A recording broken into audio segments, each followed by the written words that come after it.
queridos alunos, eu tenho dado cursos de bioquímica para alunos de faculdade, bioquímica e imunologia, é bom que você saiba. E queridos alunos da Unicesumar me pediram um vídeo falando de vias metabólicas, mas sem falar de muitas reações químicas, mas sobre a aplicação dessas vias metabólicas, como é que elas são ativadas, quando são ativadas em nosso corpo. Então eu resolvi fazer esse vídeo com essa abordagem e em homenagem aos meus alunos da Unicesumar e divulgar para todos vocês. Vamos começar com a respiração celular.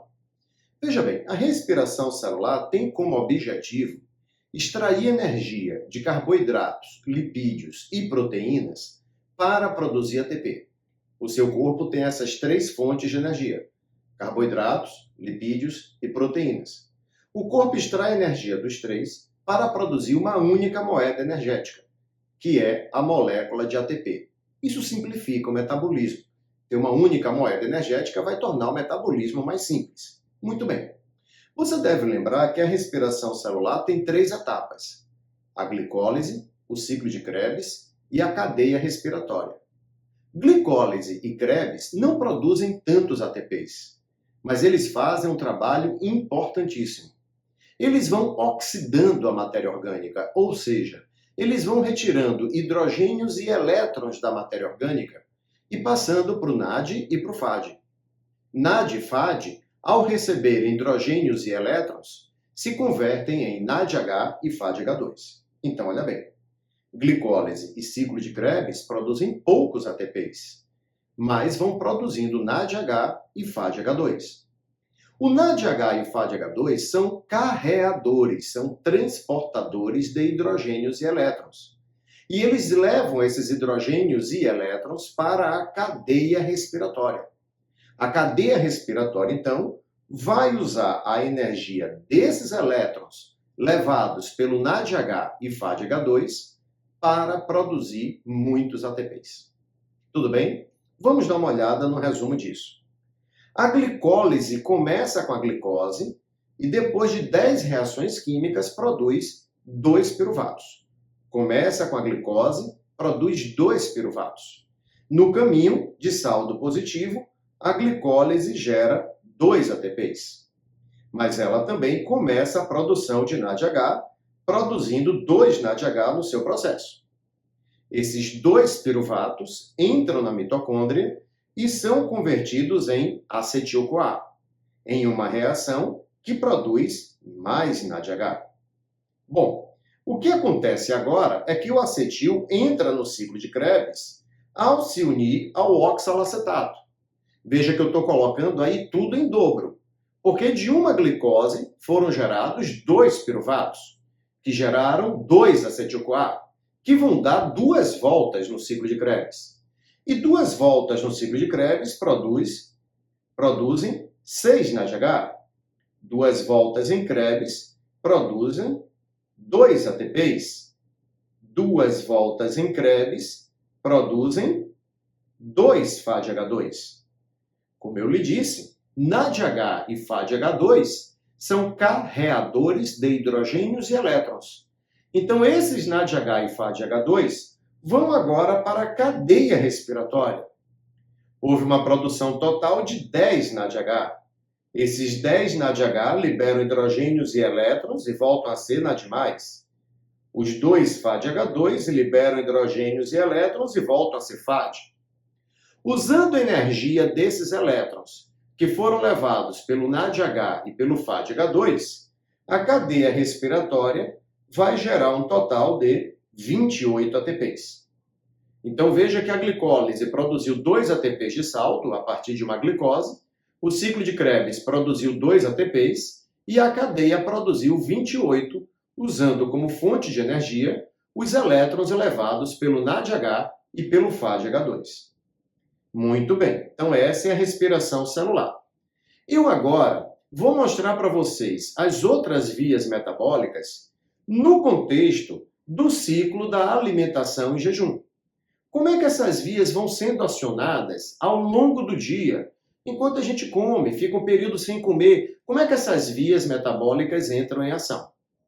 Vamos começar com o período de saciedade. Você fez uma refeição. O período de saciedade dura cerca de 3 horas após a refeição. Veja, esse tempo, claro, depende do quanto você comeu, depende do que você comeu, depende do que você está fazendo.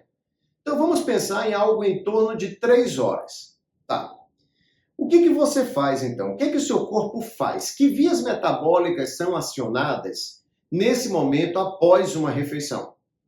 Uma via que será acionada é a glicogênese.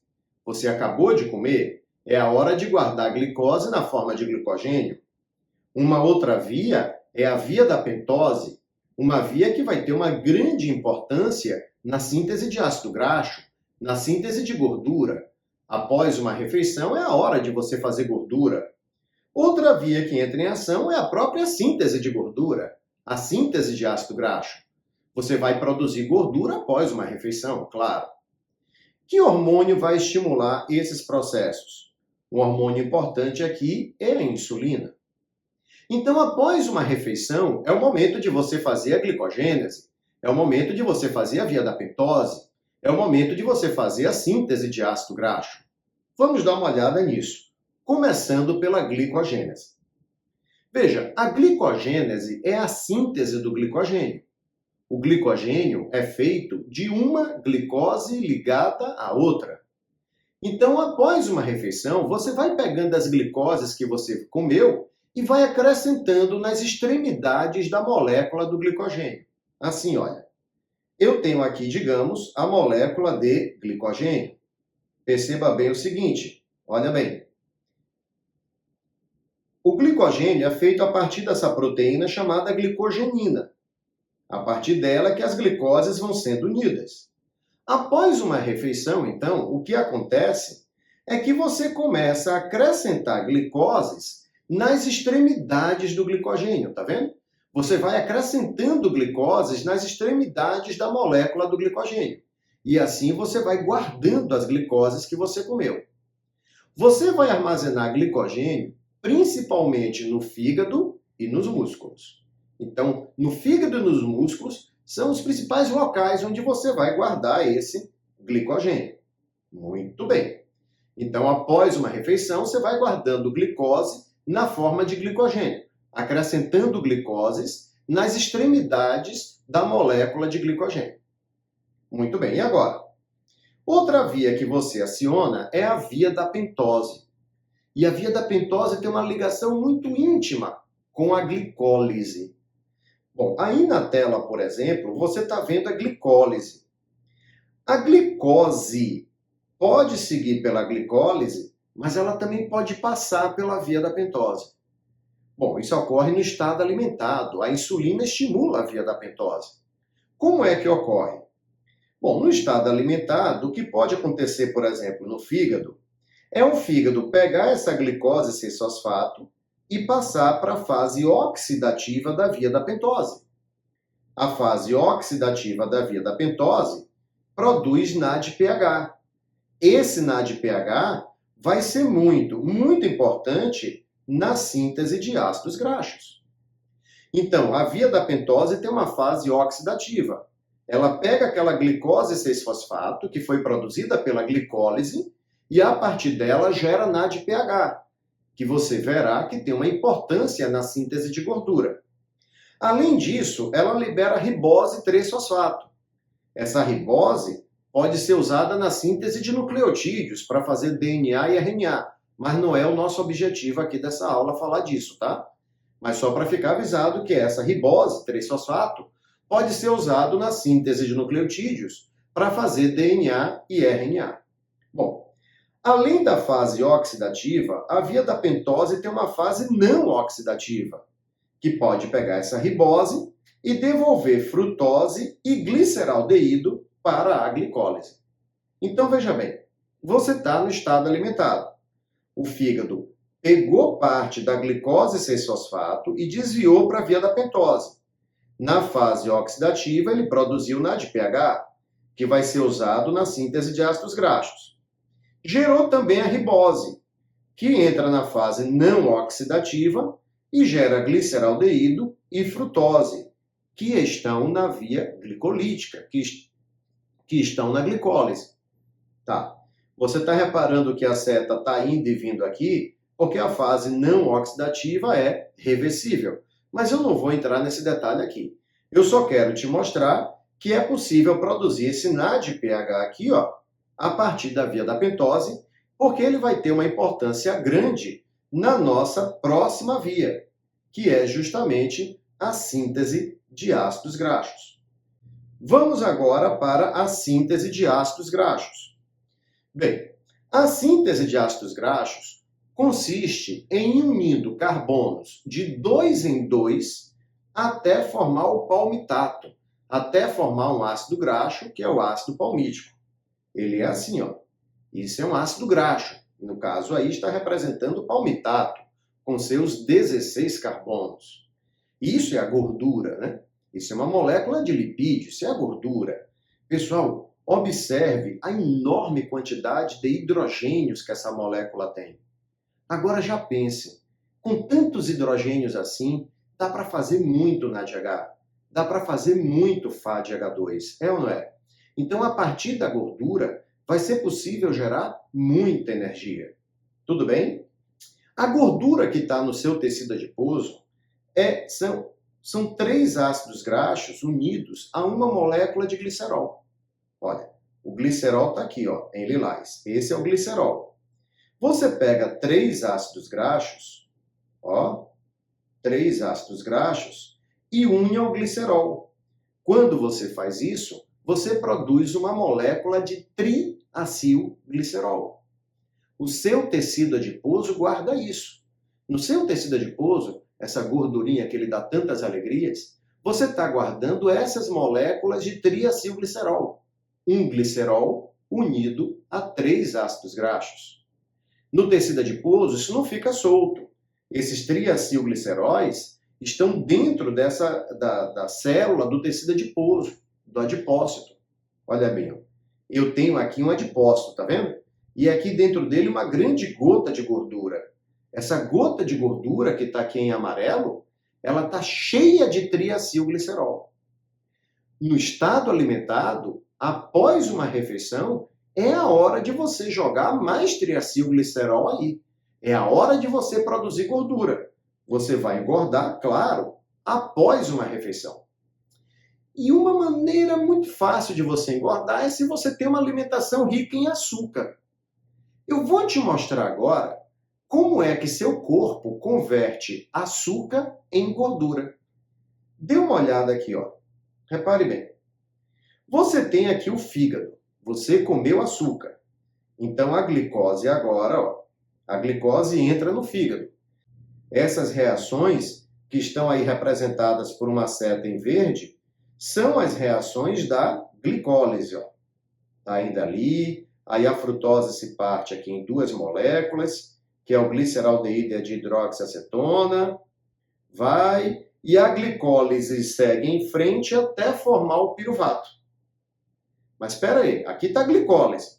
Mas eu lhe disse lá atrás que no estado alimentado, a insulina também estimula a via da pentose. Então essa glicose 6-fosfato aqui, olha, você viu que ela pode ser desviada para a via da pentose. Aí a via da pentose vai gerar frutose e gliceraldeído, que voltam para a glicólise, a gente viu isso. Mas a via da pentose também gera NADPH. Então, eu te mostrei isso. Vamos deixar esse NADPH guardado, porque ele vai ser usado na síntese de gordura. E eu estou mostrando para você aqui, é como nós convertemos açúcar em gordura. Muito bem, então a via da pentose veio e produziu o NADPH. Veja que a glicólise também tem essa molécula aqui, ó, a dihidroxiacetona fosfato. E a partir dela, o fígado consegue fazer o glicerol. Muito bem.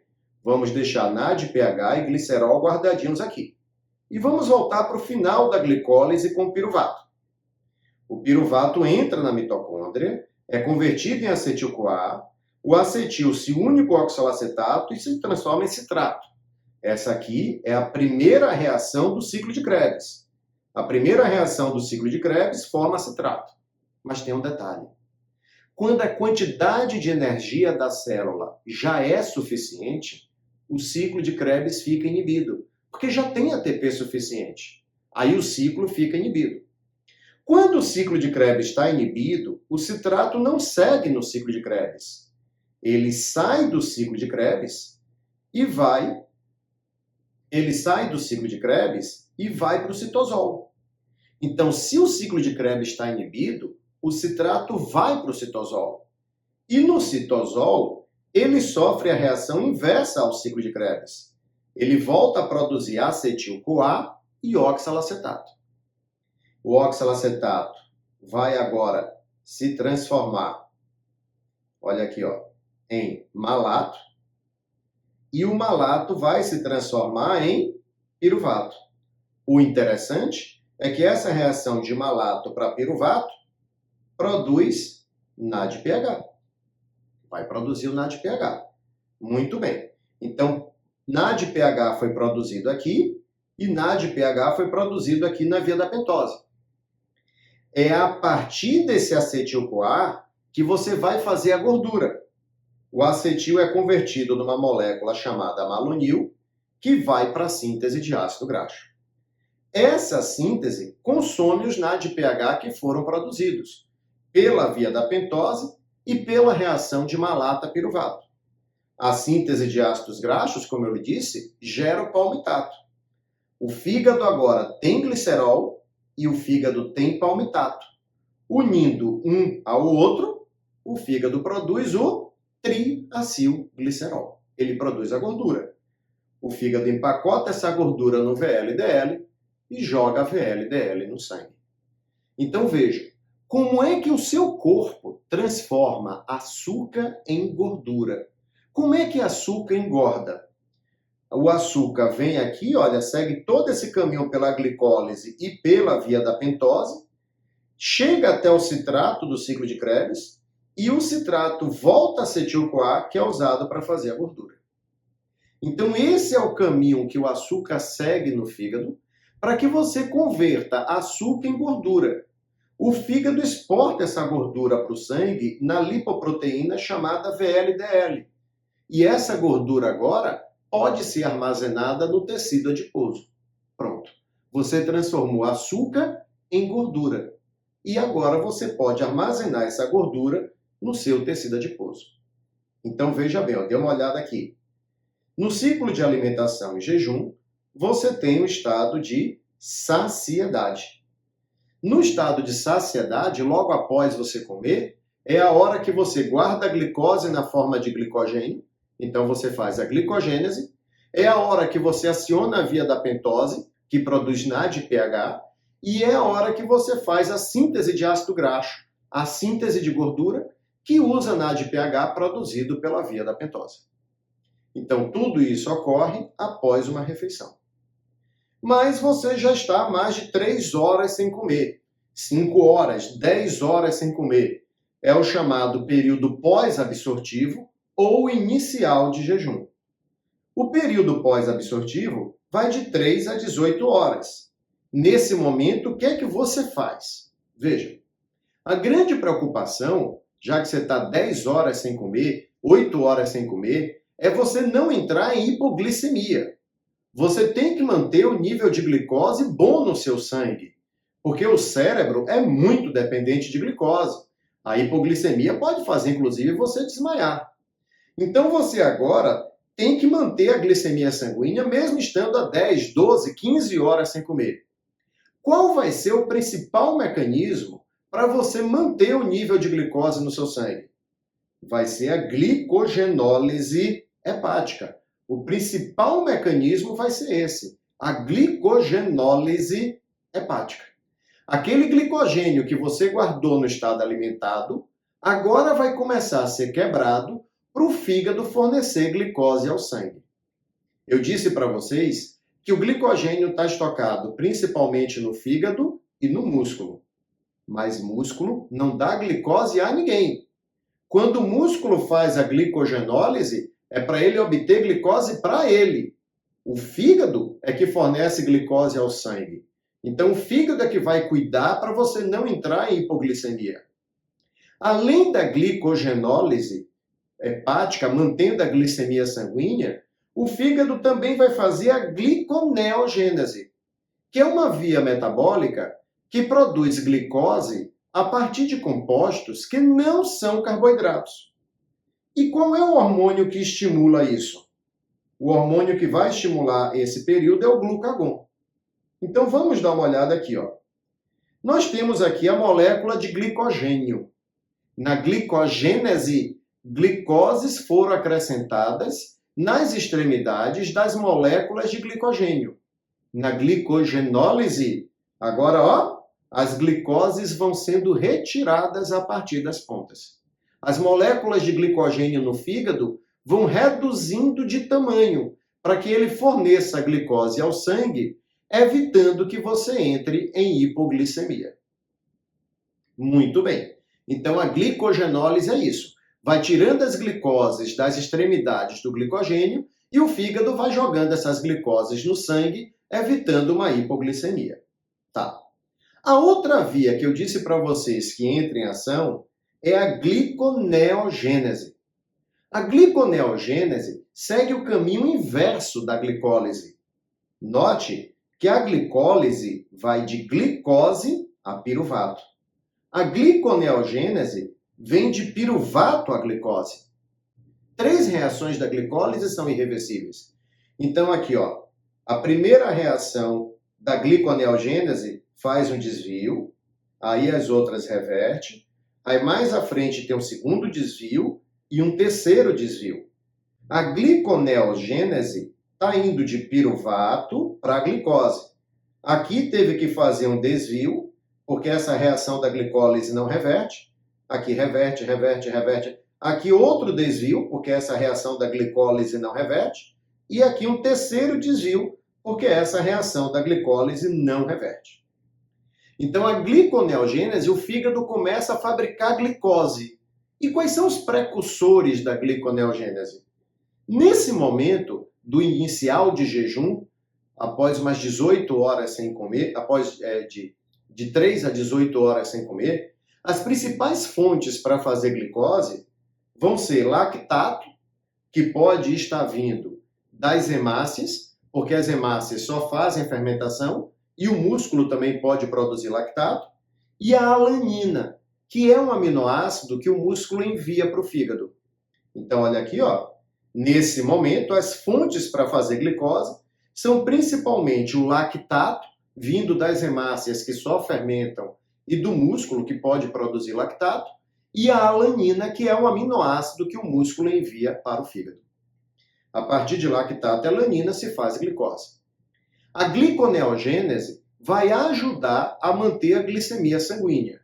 Mas até esse momento, o período inicial de jejum, a principal fonte de glicose no sangue será a glicogenólise hepática. Muito bem. Então, esse é o período pós-absortivo, de 3 a 18 horas sem comer. Suponha que você segue sem comer. Aí agora você entra no período de jejum para valer. O período de jejum vai de 18 horas a 2 dias sem comer. O que você faz? Veja, a reserva de glicogênio que você tem no fígado é para curto prazo. Se você está 18, 20, 24 horas sem comer, o glicogênio no fígado acaba. Então, até então, quem vinha principalmente mantendo a glicemia sanguínea era a glicogenólise hepática. Mas se você está 18, 20, 24 horas sem comer, o glicogênio no fígado acaba. Quando o glicogênio no fígado acaba, por que você não entra em hipoglicemia? Porque agora você vai intensificar a gliconeogênese. Na falta do glicogênio que se esgotou, o fígado intensifica para valer a gliconeogênese. E essa gliconeogênese vai passar a usar muitos aminoácidos como fonte de carbono para fazer a glicose. Isso também é estimulado pelo hormônio glucagon. Então vamos entender o que foi que aconteceu aqui, olha. Você já está muito tempo sem comer.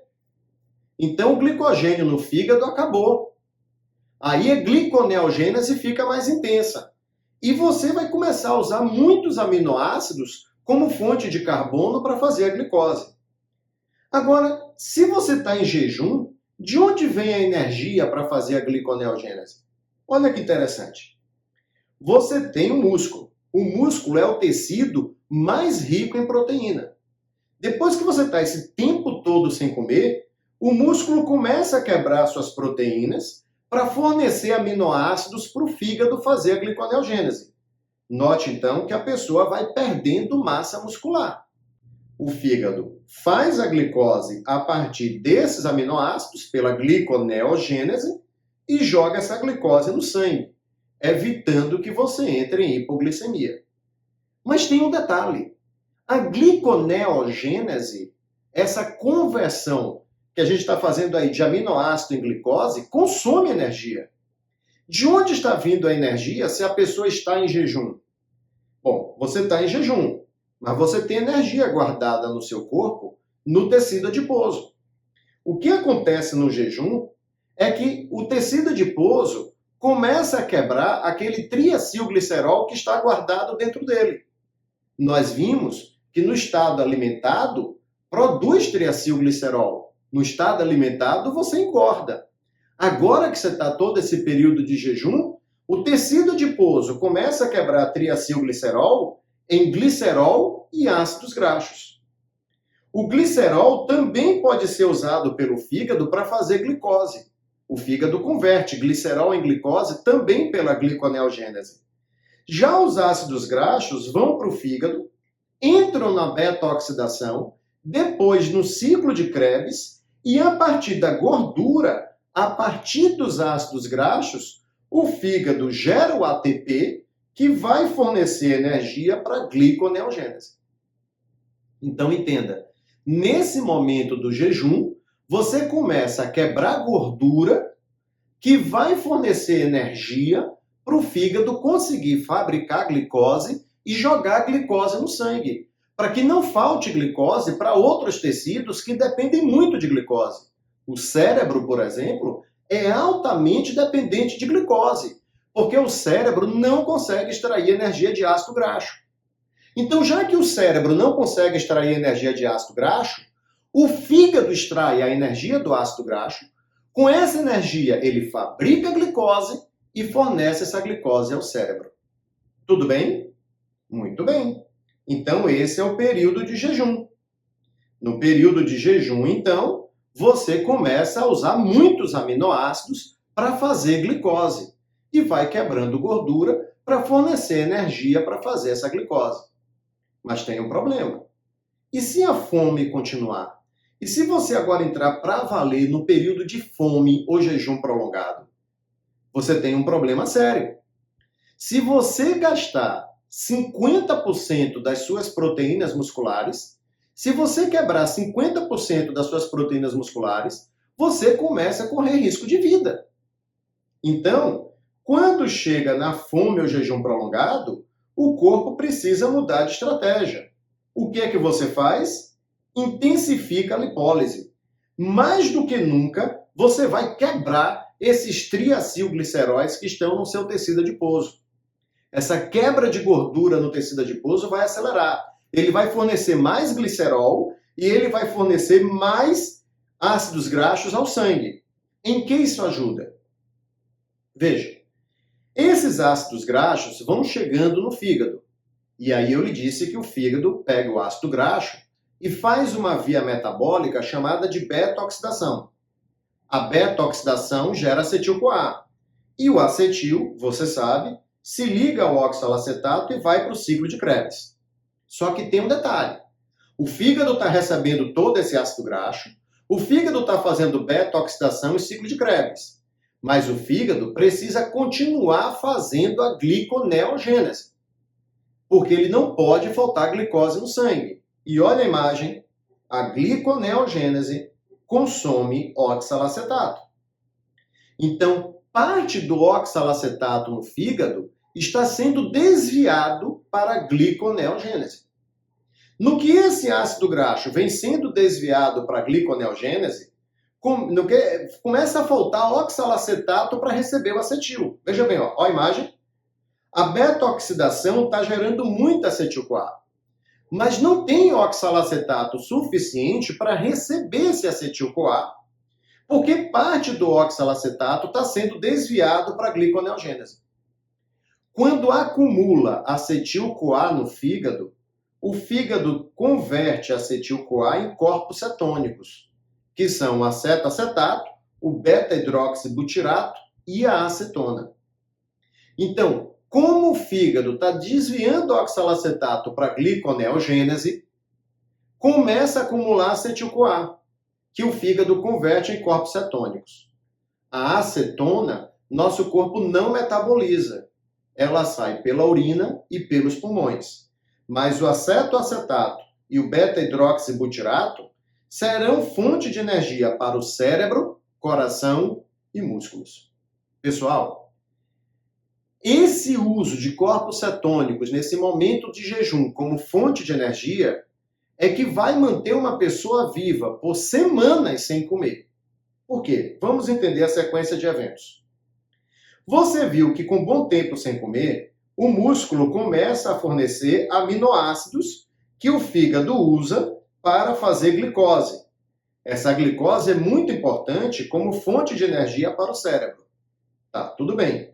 Só que você também viu que se o músculo quebrar 50% dos seus aminoácidos, das suas proteínas, desculpe, se o músculo quebrar 50% das suas proteínas, uma pessoa pode morrer. Então, o tecido adiposo começa a jogar muitos ácidos graxos no sangue. Esses ácidos graxos chegam no fígado e o fígado converte em corpos cetônicos. E esses corpos cetônicos são fonte de energia para o cérebro.